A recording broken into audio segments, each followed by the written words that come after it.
This is the I Will Teach You a Language podcast, episode 154. Welcome to the I Will Teach You a Language podcast. Weekly motivation and language learning tips to help you become fluent in any language. Now, here's your host, Ollie Richards. Now, wouldn't it have been nice if when we were kids, we grew up surrounded by 5 languages? Wouldn't that make things so much easier for us now as adults? I don't know about you, but I grew up as a monolingual kid, listening only ever to English, and I didn't start learning foreign languages until I was 19 years old. So today we're going to be talking about how we might teach our own kids a foreign language. But before we do that, I'd like to thank the sponsors of the show. And if you're looking for professional language teachers for yourself or for your kids, then a great place to consider will be italki. You can get lessons over Skype for very affordable prices. And if you'd like to get a free $10 worth of credit to put towards your first set of lessons, you can go to iwillteachyoualanguage.com/free lesson. Now, without any further ado, let's get into today's question from Chen. Hi Ollie, this is Chen. I once spoke in your 100th episode. Now I got a question for you. I'm from China, so there's no environment for people speaking and learning German. I'm teaching my son English, and I believe it's good. It's easier and better for a kid to learn any language before 6 years old.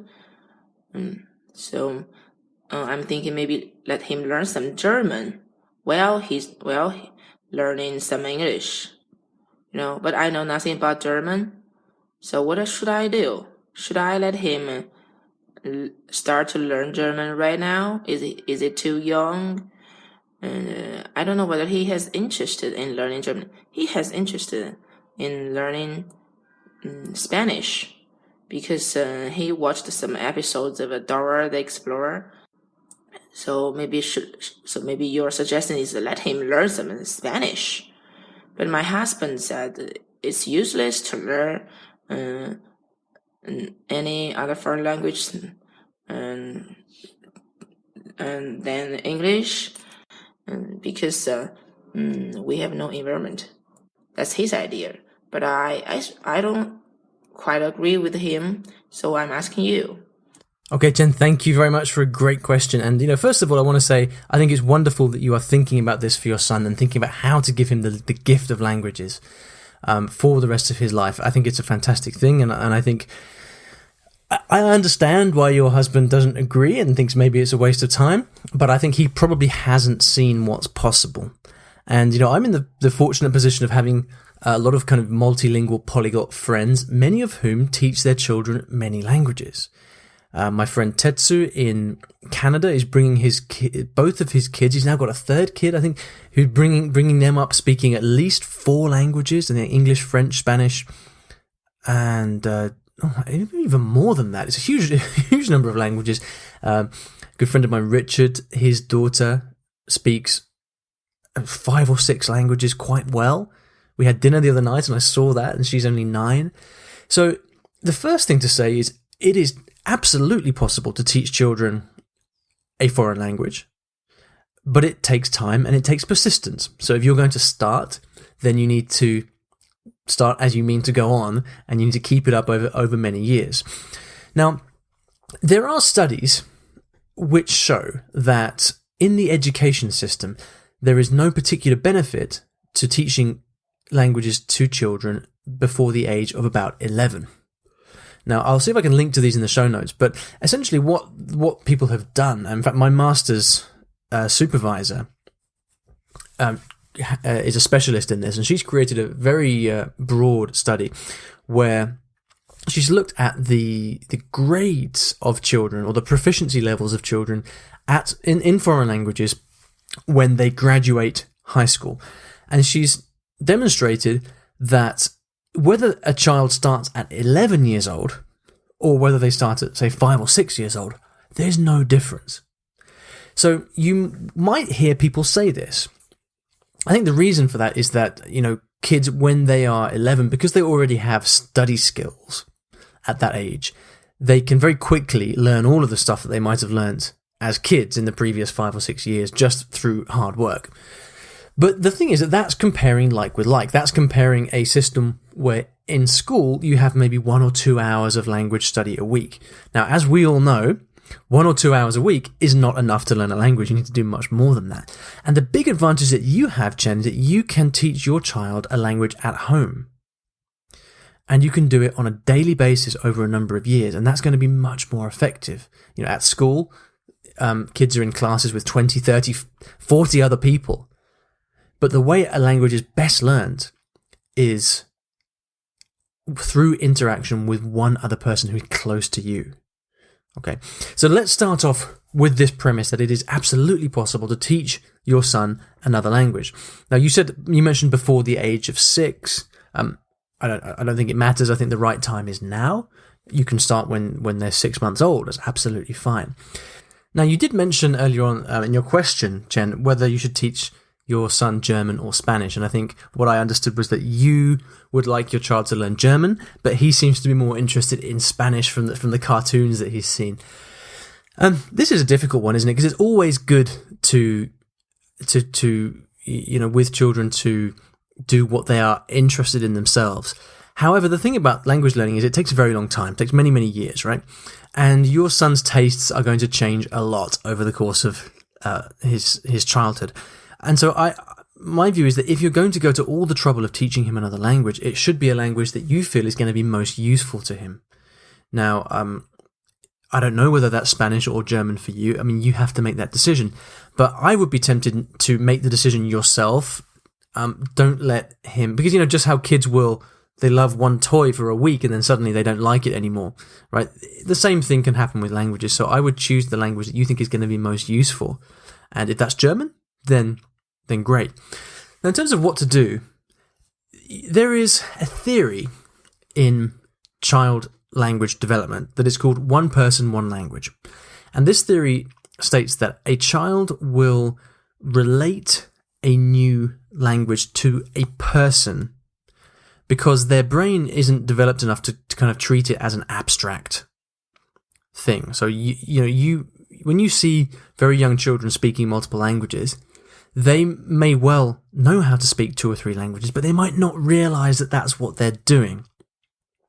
As my friend Richard was pointing out to me the other day, one really good tip that he has for separating languages is not to say, all right, now speak German and now speak Chinese, but it would be to say something like, okay, now speak daddy's language.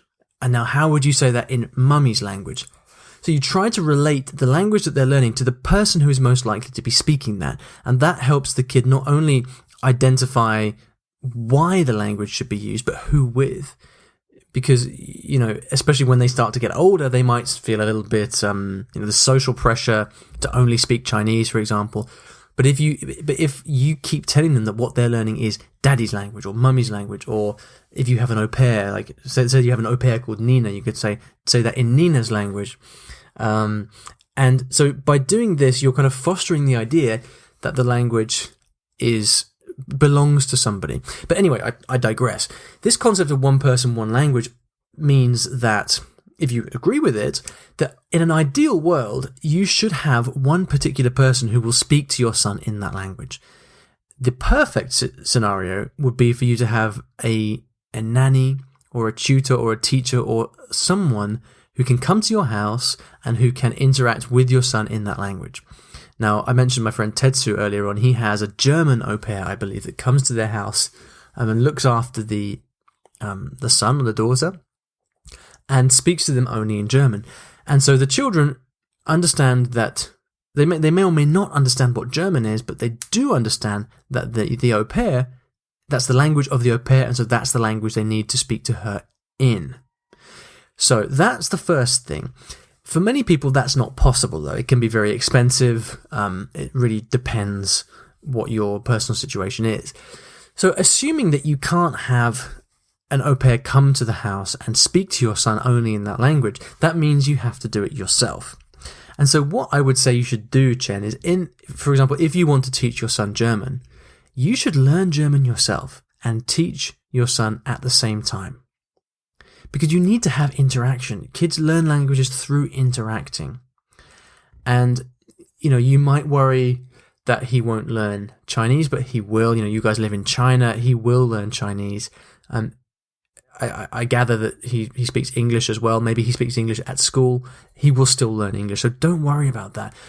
What I would suggest you do is to set aside 1 hour every day to speak to your son in German. It's kind of arbitrary, but an hour is a good time. If you have it at the same time every day, he will start to understand that is the hour that you speak German in. And you just have to be very persistent.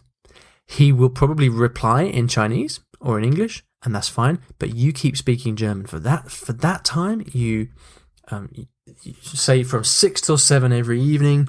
That's German time, and then you should do it on a daily basis. Kids learn through repetition. Kids really lack structure in their lives. With their cognitive development, they're not able to impose or to understand structure, and so you have to give that to them. That's why you kind of bath time at the same time. That's why you have dinner time at the same time. That's why you have bedtime at the same time every single day. It's because kids need structure imposed on them. So have a daily structure where you will do German, and that's German time. Now, in terms of actually how to teach the language, the way to do it, in my view, is to do exactly the same things as you would in your mother tongue. So you think to yourself, okay, how did your son learn Chinese? Well, it's through daily interaction, through speaking. It's saying, do you want to eat this? Do you want to play with this? Where is this toy? What do you want? Which do you like? It's basic interactions like that. And then other things that they enjoy. So it's songs, it's games, it's books, it's cartoons. Those exact same things that your son will like in Chinese or English, you need to find those things in German. And the only difference will be that for 1 hour a day, your son will play with the same things that he likes, except he will do it in German. So, you could, for example, go to YouTube and find German songs on YouTube. You could find the alphabet song, you could find the numbers song, the colors song, all those kind of things. There's hundreds of thousands of things out there, and you can learn it yourself and sing it along with your child. Don't worry if your German is not very good. Try your best, keep it in the language, and you will find that you learn it at the same time. Maybe you could have a German teacher come to the house once a week. But you don't really need a teacher. I would look for a nanny or a babysitter, someone who can just come and play. And then you go there as well, and you learn with them. Learn the colors, learn the animals, all of these things. And that's what you would do. The important thing is that you have to be very, very patient and don't expect quick results. Wow, it's just started raining outside. In case you can hear that noise on the window. So that's what I would do. I hope that's helpful. I think it's a wonderful thing. I really hope you do it, and I really hope you come back in 3 or 4 years, or even a year, back onto the podcast and let us know if that worked for you and what was helpful. There's no better gift than a language that you can give to a child. Because think just how many people have I met who said to themselves, I just wish my mum had taught me her language when I was a kid. Mum, what were you thinking? It's wonderful. It's a great thing to do. So best of luck with that, Chen. If you would like to ask me a question, please go to iwillteachyoualanguage.com/ask. I would love to help you out. It was quite cool recently, actually. Marco, who left a question in episode 152, about saying that he didn't sound like a native speaker. He then came into my Facebook group and then posted a picture of. If you remember, in that episode, I suggested to him that he go out to some local language meetups and start to make some friends in English. He did that, and he took a bunch of photos and he posted them in the Facebook group. So it's super cool. If you're not part of the Facebook group, then please come and join the Facebook group. It's free. You're going to meet lots of other people. Chen, if you'd like to come to Facebook, I think it might be blocked in China. Maybe you can use a VPN or something, but you can come and post that question to other people and see what they think about it. I'll put the link to the Facebook group in the show notes. So you can go to iwillteachyoualanguage.com/episode 154. I'll put a link to the Facebook group there. Now, at the end of every episode, I like to leave you with a resource on the topic of the show. Now, I mentioned my friend Tetsuo earlier on. He does lots of stuff. But I think the best thing to do would be to go and listen to a podcast episode with him on the Actual Fluency podcast, which is run by my friend Chris. Great podcast. And Chris interviews Tetsuo on raising multilingual children. So definitely go and check that out if you have kids, if you're interested in finding out how to raise them with another language. Again, I'll put a link to that podcast episode in the show notes. iwillteachyoualanguage.com/episode 154. Thank you so much for listening. I'm pleased to be back again. And I'll see you in the next episode of the podcast.